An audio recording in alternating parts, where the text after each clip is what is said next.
cette fin de semaine, donc le dimanche. Donc là aujourd'hui on est dimanche et vous voyez enfin la vidéo. Je suis allé du coup la semaine dernière à un vide-grenier. Je dis la semaine dernière du coup, comme c'était le dimanche de là où vous regardez la vidéo. Bref, je suis allé à un vide-grenier geek à Lyon, à Mon Plaisir, ou à la MJC de Mon Plaisir. C'était un vide-grenier geek, donc vraiment il y avait tout ce qu'on voulait finalement en jeux vidéo. Par contre les prix sont quand même assez hauts dans ce genre de vide-grenier, mais c'est normal. Au moins vous pouvez trouver tout ce que vous voulez, et ça c'est le principal. Et en allant à ce vide-grenier geek, je suis aussi passé devant un village, devant un vide-grenier. J'ai vu un panneau, il y a écrit vide-grenier, ok, bam, je m'arrête. Et j'ai quand même trouvé 2-3 trucs bien sympathiques. Donc on va commencer déjà avec Gran Turismo sur PlayStation 1. Gran Turismo sur PlayStation 1 qui est complet avec la notice et le CD. J'ai pas encore testé le CD, mais voilà, je suis content. Hop. Et le deuxième jeu que j'ai trouvé, c'est un James Bond. James Bond, Bon baiser de Russie, qui est un excellent film et une excellente adaptation en jeu vidéo. Je l'avais déjà sur GameCube, sur Nintendo GameCube, je l'avais trouvé où déjà, je crois que c'était un Icy Cash. Je l'avais pas vraiment payé cher. Et je vois ça du coup, la version PS2. Je ne sais pas s'il est sorti sur Xbox, à voir. Je crois que si. Mais voilà, Bon baiser de Russie. Pour combien je l'ai payé combien, je ne me rappelle même plus, oh là là. Bon baiser de Russie, je l'ai eu pour... Je m'en rappelle plus. Mais sûrement pas cher. Et aussi, pour finir avec les James Bond, puisque je vous en parle beaucoup trop sur la chaîne à mon goût, Demain ne meurt jamais. Alors, je sais, j'avais déjà eu du coup ce jeu là. Le problème c'est que ce jeu là, celui que j'avais, le CD ne marche pas. Du coup je l'ai racheté et j'ai remplacé le disque. Donc là c'est la boîte que j'avais avant avec la fiche, mais j'ai juste changé le disque en prenant du coup celui que j'ai trouvé en vide-grenier pour le prix de 2€. Donc c'est 1€ de plus que ce que j'avais trouvé à la base. Mais au moins j'ai un CD qui fonctionne. Voilà, ça c'était pour les James Bond. On va passer un petit peu à autre chose. Et on est toujours aussi dans le vide-grenier que je disais, le vide-grenier qui était sur ma route. Regardez. Une Atari Retro Handheld console. Donc c'est en fait une petite console portable qui reprend des jeux d'Atari 2600. D'Atari 2600, pardon. Et je crois qu'on peut, oui, include SD card slot. On peut mettre une carte SD pour ajouter d'autres jeux. Et ça c'est plutôt bien. Par contre j'ai pu le tester un petit peu, mais je trouve quand même l'écran assez petit.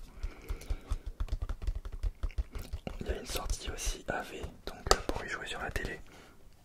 Bon, si on veut. Mais je ne pense pas, je l'ai acheté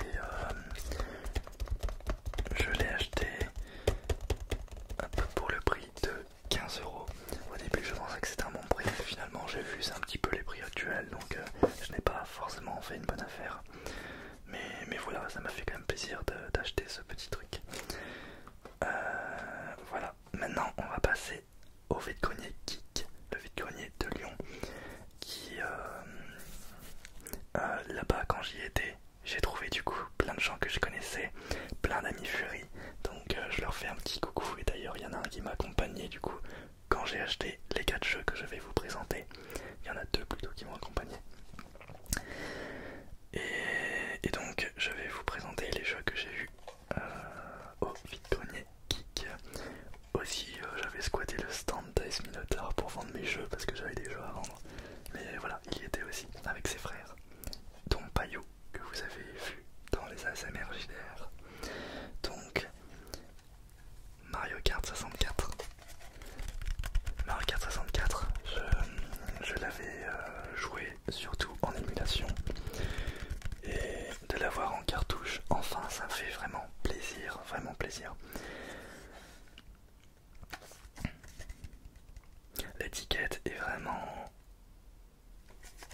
intact.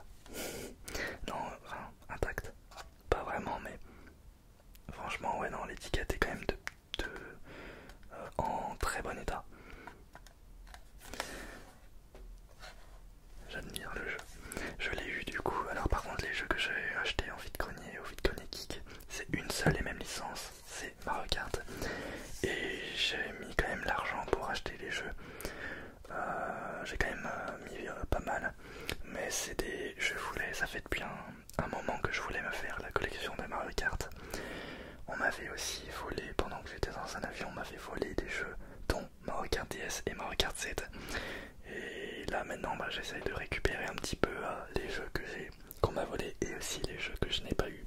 Donc Mario Kart 64, on m'avait aussi volé Mario Kart Super Circuit en cartouche seule, mais je l'ai retrouvé et en super bon état et en boîte avec la notice.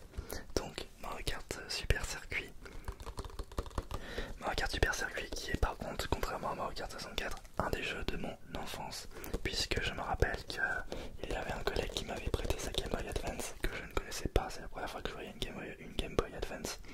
Je voyais ça, je disais oh punaise, mais c'est une DS mais avec un seul écran. Et donc il m'avait prêté Mario Kart Super Circuit et c'était, il me semble, en dehors de Mario Kart, oui, le premier Mario Kart que je découvrais qui était pas sur DS, du coup ni oui. Donc ça m'a fait un petit peu bizarre de passer des maps en 3D à des maps en 2D. Et surtout le gameplay qui est vraiment, les cartes sont des vraies savonnettes. Mais on prend quand même plaisir à jouer puisque c'est un Mario Kart. J'ai kické ça depuis ce matin. Toute la matinée j'ai joué du coup à ces Mario Kart là. J'ai fait 4 coupes en étant premier et d'autres coupes en étant pas premier du coup. C'était assez difficile de se réadapter à ce gameplay là.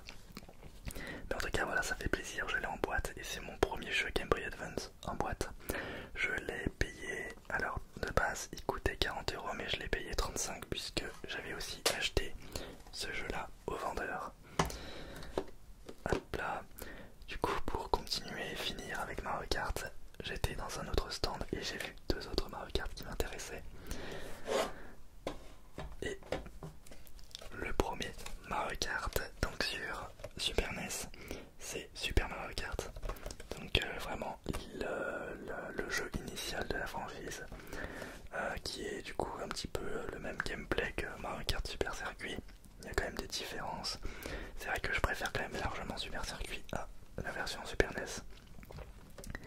Mais voilà, je n'ai pas de Super NES. J'ai quand même déjà joué à ce jeu sur émulation plein de fois. Il a quand même un petit peu vieilli je trouve. Mais voilà, c'est la série initiale. Je le voulais pour la collection, pas forcément pour jouer mais pour la collection. Et bah je l'ai enfin.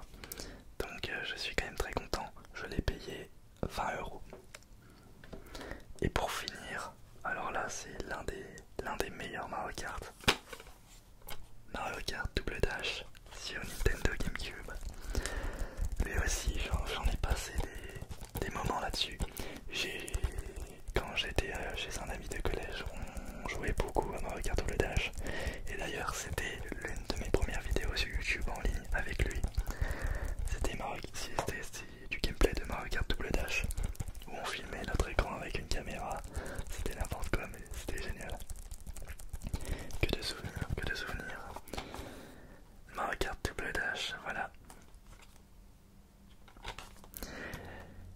Et il est en excellent état, puisque il a la notice, il a le code VIP non gratté, les autres, les petites publicités pour leur jeu.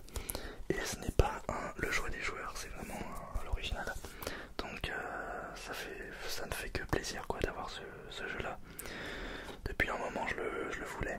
J'ai quand même mis un petit peu le prix, 40 €.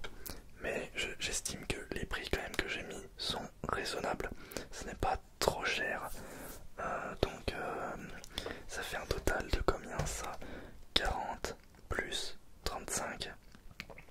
4, 5, 6, 7, 75 plus 20, 95 plus 20, 115. 115 € dans les